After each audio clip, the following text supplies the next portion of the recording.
Previously in Psychorama. Selon Freud, les petites filles ne sont pas confrontées à l'angoisse de castration, mais au complexe de castration, qu'on appelle aussi l'envie du pénis. La femme perverse n'est pas fétichiste, mais fétichée. En fait, les femmes perverses seraient des castratrices.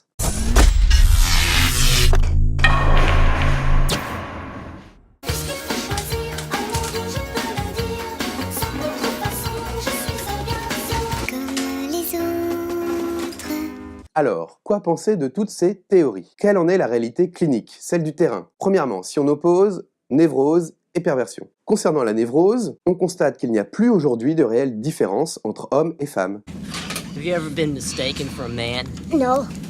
Have you? Oh, that's good. It is too bad. Du temps de Freud, il y avait bien une névrose typiquement féminine, la névrose hystérique. Le terme hystérie vient d'ailleurs du mot utérus, mais avec le temps, non seulement les manifestations de cette névrose ont évolué, mais désormais les hommes peuvent aussi tout à fait présenter des traits hystériques. Et alors l'angoisse de castration, qu'on pourrait résumer par un conflit entre le désir et l'interdit, c'est la base de toute névrose, pour les hommes comme pour les femmes. Tiens, mais c'est vrai ça, on n'a jamais théorisé de névrose masculine.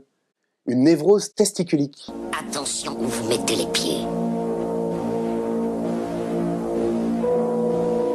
Je mets les pieds où je veux, Little John. Et c'est souvent dans la gueule.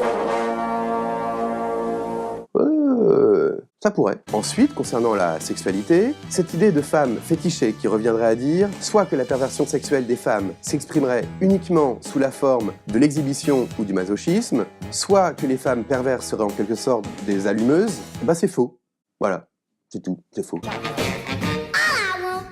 Qu'il s'agisse de vêtements, de parties du corps ou de pratiques sexuelles préférentielles, il existe bien une dimension fétichiste chez la plupart des êtres humains, y compris les femmes. D'ailleurs, l'évitement de la pénétration génitale, ça peut s'expliquer autrement que par la perversion. Le vaginisme par exemple, c'est-à-dire la peur et la douleur associées à la pénétration.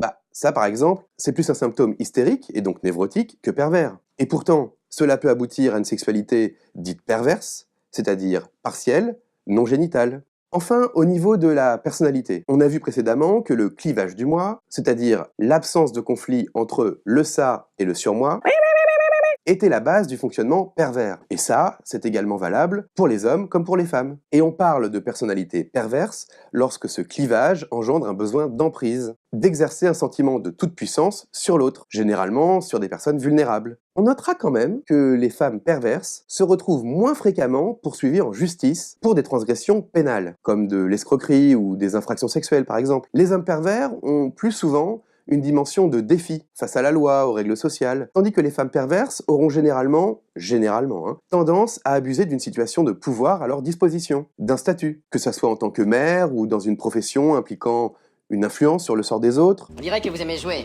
non? J'ai une licence de psychologie, alors ça coule de source. Ou même en tant que supérieure hiérarchique, ou encore une position dominante dans le couple, la plupart d'entre elles vont avoir l'intelligence de respecter les règles établies, contrairement à de nombreux pervers masculins, finalement plus immatures, qui ne peuvent pas s'empêcher de tricher et qui se font plus souvent gauler. Coucou Jean-Marc Morandini. Voilà pour aujourd'hui. Vous savez désormais comment la psychanalyse n'a pas vraiment réussi à théoriser la perversion féminine. Et je terminerai par cette citation de Jackie Bourillon. Non, les deux du fond, ce n'est pas son pseudo de Sibi, mais c'est son vrai nom.